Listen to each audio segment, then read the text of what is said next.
Have you ever wondered what people working in hospices feel like? Freya Rodger, PR and marketing officer at the Greenwich and Bexley Community Hospice, talks about why she applied for the job, her experience with patients, and what it takes in order to be able to work in a hospice. I love working here in the hospice. I think when I applied for the job, I did think quite hard and thought, gosh, do I want to work in a hospice? What's that going to be like? I'd had family and friends who had been in hospices before, so I had an idea about what a hospice was like. But I thought going to visit somebody who's there is very different from actually working there. So I was I was a bit nervous. I think when I applied for the job, and then when I came for an interview and then came on my first day, I really didn't know what to expect.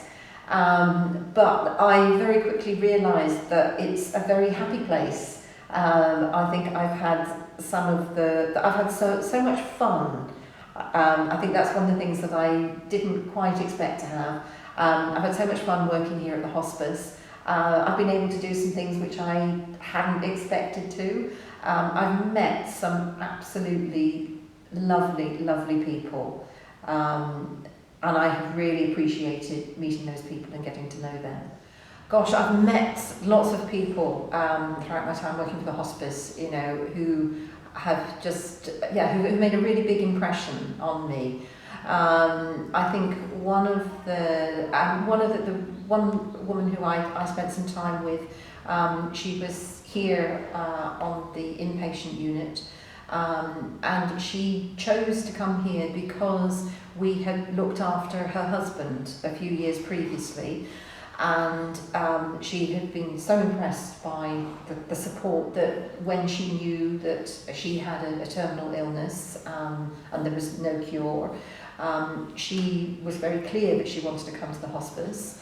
So she made those plans, and then when it became apparent that she couldn't go on living at home, she knew exactly where she wanted to be. She told everybody where she wanted to be, and she came here, and she said it was one of the best decisions that she'd ever made, because she was able to spend time with her family, with her son and her daughter-in-law and grandchildren.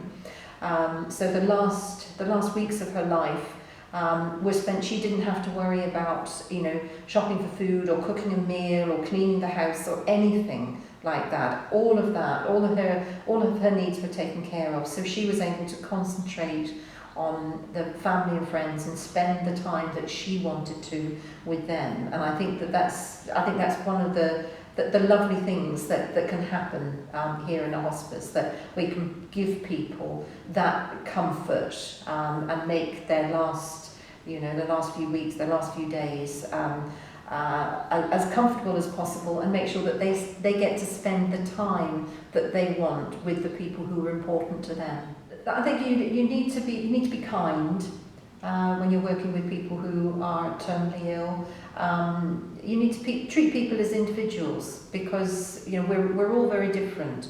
So some people like to have a lot of conversation, and other people are quiet. So you need to be able to respond to people and have an idea about what their preference is.